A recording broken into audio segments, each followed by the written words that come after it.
and he joins us this morning on the Harbor One hotline. Hey, Mike.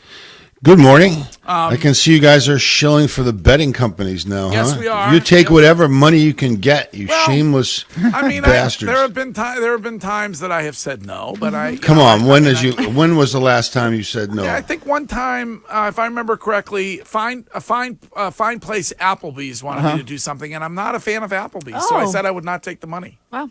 Good for you. Really, but you take it from the gambling companies that are clearly going to steal everybody's money, and they do it. Give me a break. I mean, why do they exist? They exist to take your money. Listen, of all people, it's pathetic. Of all people, I would have expected that you would think that an individual who wants to gamble should have every right to do so. You sound a bit nannish. No, I'm bitter. I'm bitter. You know why I'm bitter? Didn't I tell you this story about when I was a high school senior? I took all my money from mowing lawns to the track at Foxborough where they had the harness racing, and I bet $10 and had a beer and lost the $10 and then had to win it back and bought another beer and bet $10 and then I went home with like $2 in my pocket. I've never bet since. Yeah. It's stupid. Well, it's stupid. Because you can't handle it.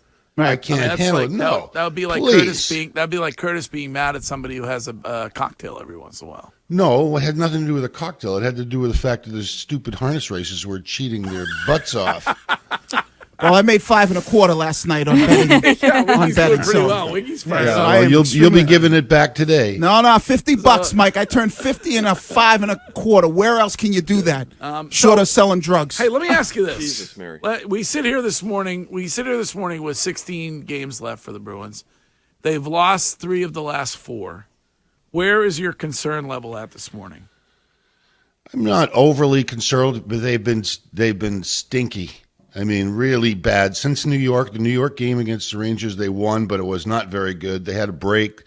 Edmonton beat them. That's concerning me because it was speed that beat them. Then they played against Detroit a couple of games. They only played one good period, in my mind, against Detroit on the weekend, and that was, I guess the second period when they were down, and they managed to find a way to win late on the Hathaway goal, but they were not very good. Pasternak throwing the puck away all over the place, and Marchand not very good. Krejci not very good. Believe me, Bergeron not very good. Just right down the line, and even Ullmark in the last game was not very good against the Blackhawks. He looked off from the first goal the other night. One-handed goal off the angle. He was. And Forbert looked like Curtis in the WEEI Storm Center when the nor'easter blew past him. When you get beat one-on-one in the middle of the ice like that, it's a reason to feel shame. But is it just in your mind? Is it fatigue? I mean, you did lose. I mean, the alarming thing to me is that you lost to 2 non-playoff teams here. So that to me is somewhat alarming. I actually thought Detroit played really well. They played with intensity and a pace that I didn't expect. And Chicago, all these teams are getting up for Boston. I think if they can get just limp home through the road trip and then, start to figure it out again. I mean, they play so many games. It's head spinning, but they'll get back after this road trip. And then, you got to find a way to get back in balance. They have one little stretch where they're off for a while, and I think they'll need to take advantage of it. But I tell you this is when we're going to find out if this guy can really coach. It was one thing to be on the bandwagon, having a good time with all these new players and getting fed by Don Sweeney with, lots of lunch money. And now when the crap hits the fan, you got to find a way to straighten it out. And it's going to be a test for him. And I'll be very curious to see how he does. Well, Patrice Bergeron said after the other night that they needed a reality check. What does that mean to you? I mean, I don't know what he was really intending to say there, but a reality check was that they're not invincible.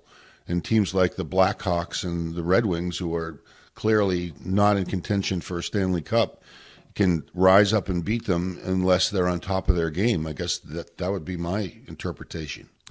Mike, I don't know if you ever dealt with this during your playing days or even your coaching days, to be part of a team. And because I feel like they kind of see the regular season finish line and they know like where they are, and it's almost like they're just like, all right, the playoffs need to get here. Looking past some of these games just to get to the playoffs because of being in that position where they kind of know where they're going to land. Have you ever been part of that? And do you think maybe that's kind of why they're struggling a little bit, is because maybe their focus is more about, all right, playoffs, hurry up and get here? Yeah, there's just so many games. I mean, I think that at some point you sort of your brain goes a little fuzzy and you just say, okay, we'll get through this. And yeah, that's right. I've been on teams that have won, the regular season President's Trophy, and really they get a little bit brain dead somewhere near the finish line because it seems like it's so easy, but it's never going to be easy. And this is not a bad thing, really. As much as we enjoyed the, historic run, I think they probably needed a little bit of a shake around the collar and say, hey, you don't own this championship coming up. You're gonna have to earn it. And then the trip to Detroit and Chicago, I think, made them realize that. Any concern about the power play looking more now like it did last year than it did for most of the season? Yeah, I think it has been for a long time static, and the power play requires movement and puck movement and player movement across the blue line if you're a defenseman, movement down low. They have Marchand's on the half wall, Bergeron's in the bumper position, as they call it. Pasternak's looking for the one-timer. Every freaking power play, shake it up. And don't give these guys, the inheritance of being on the power play every time. I mean, he has done that. He has tried some different people and some different combinations. But the key guys and the guys that they're going to have to look to in the playoffs to score some key power play goals need a slap alongside the head. Mike, when you look back at Taylor Hall and Nick Foligno's injuries, it came at a time where everybody was just so excited about the moves made at the trade deadline. Do you think we maybe underestimated how impactful it would be losing them? Both players were playing well. Hall was not playing great when he went down, but Foligno was playing as well as Foligno can play at his age and for what his skill set is. And so I think that they clearly miss him, and it was, they're going to have some decisions to make when they get back. But there's still enough there. What's there is just not playing up to their capabilities. Mike, I know you said that sometimes this is a good thing, to kind of wake them up a little bit.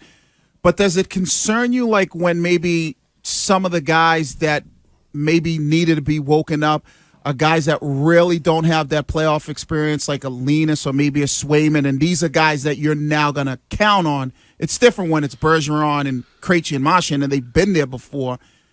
But does that have a concern for you when it's some of the younger guys and they might take that into the postseason, some of the pressure? I haven't really seen the goaltenders outside of Ullmark in the last game and the one or two goals. They've both been pretty consistent, and I think the only time you're going to be able to judge them on what they're worthy of is when they do finally face playoff adversity, and that will come soon enough. But I mean, so far, we can't get on Ullmark for one bad game or one bad goal, basically. I mean, and Swayman has been pretty consistent. Their attitudes are good. Everything's good. I'm more concerned about the guys in front of them. They've been a little sloppy.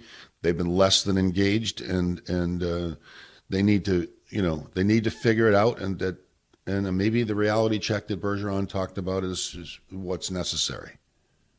Mike, when you look at this defense right now, they're shuffling everything around. Montgomery even said that they're kind of experimenting with things since they've gotten Orlov to kind of see what works. Do you have any feeling or lean on exactly what the playoff pairs might look like where Orlov will be, who's going to be the odd man out, or do you expect them to continue this rotation? Because I feel like that stops once the playoffs come, right? I think you're right. I think it's going to stop once the playoff comes. Who's going to be the odd man out? I don't know. Right now they're in muck and mire, and they're going to see who can pull themselves out of the muck and mire, and then maybe that helps them decide on who's going to be in the lineup going forward.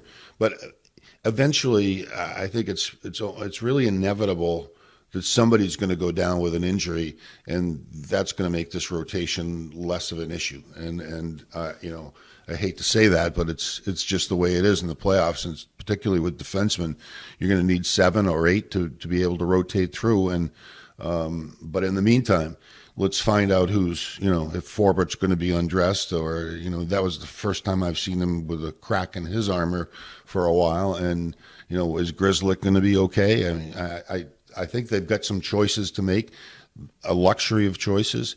But in the end, I think they're going to wind up with the best 6, and we'll know who they are by the time the playoffs arrive in another 5 weeks. Unfortunately, the linesman got in the way, but who would you take in a fight, Binnington or Fleury? You know what? I take the old dog, Fleury. I mean, he's wiry little bugger, but I think he was ready to go, and so was Binnington. I mean, they should have let him go. Like, there's nothing better than the Good rare goalie fight. The rare goalie fight. Like, why stop that? It's great. I for don't the know. game. We've had linesmen doing that forever, like get in the way. Like, why are you getting in the way? They allow fighting, so let them fight. It's just Kevin Collins for 40 years, and terrific linesman, but he just get in the way because I don't know why. Everybody likes a good fight. When was the last one? Tim Thomas and the Montreal Canadiens back in like 2011. Didn't he fight one time at center ice, the goalie? I don't remember Tim Thomas. I thought there was a goalie fight in one of the Bruins games back in the day, so I could be wrong. There were plenty of goalie fights, but I he missed fought the the fighting Canadiens thing. in 2011. He did. Carey All right. Price. Good recall. I remembered that, but I wanted Wiggy to say